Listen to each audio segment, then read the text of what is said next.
ईद त्योहार हो। देख आई गेलै ईद त्योहार हो। मियाँ जी के बढ़ल छै पावर हो। देख आई गेलै ईद त्योहार हो। मियाँ जी के बढ़ल छै पावर हो। बच्चा बच्चा पढ़ै छै कुरान हो। इहे माह में उतरल कुरान हो। देख आई गेलै ईद त्योहार हो। मियाँ जी के बढ़ल छै पावर हो।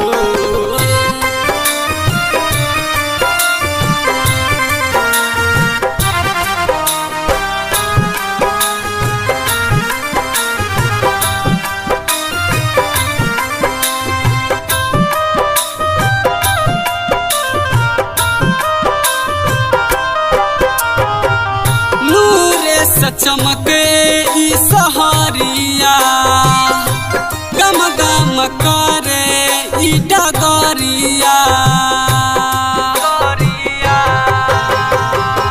नूरे से चमके ई सहरिया गम गम करे ई डगरिया। 30 रोजा रखब मन में लहल ठान हो। इहे माह में उतरल कुरान हो। देख आई गेलै ईद त्योहार हो। मियाँ जी के बढ़ल छै पावर हो। देख आई गेलै ईद त्योहार हो। मियाँ जी के बढ़ल छै पावर हो।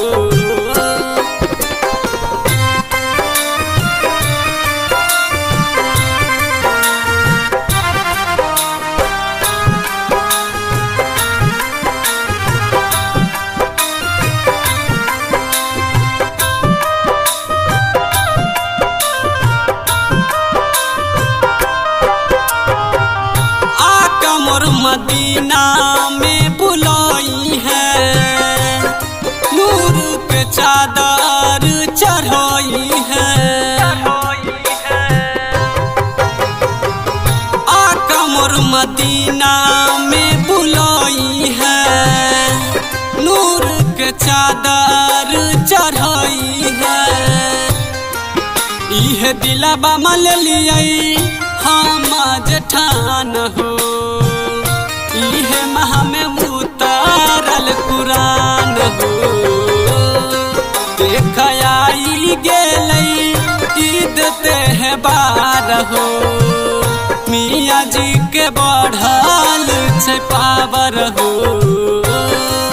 देख आई गेलै ईद त्योहार हो। मियाँ जी के बढ़ल छै पावर हो।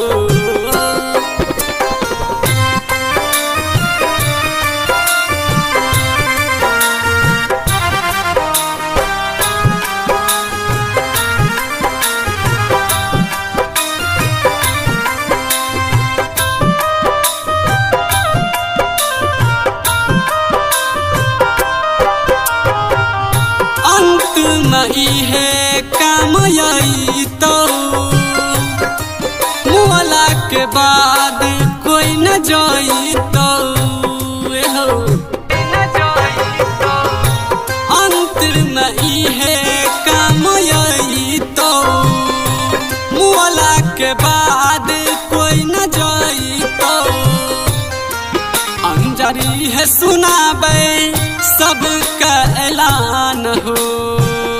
इहे माह में उतरल कुरान हो। देख आई गेलै ईद त्योहार हो।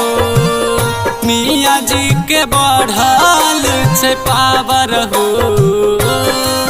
देख आई गेलै ईद त्योहार हो।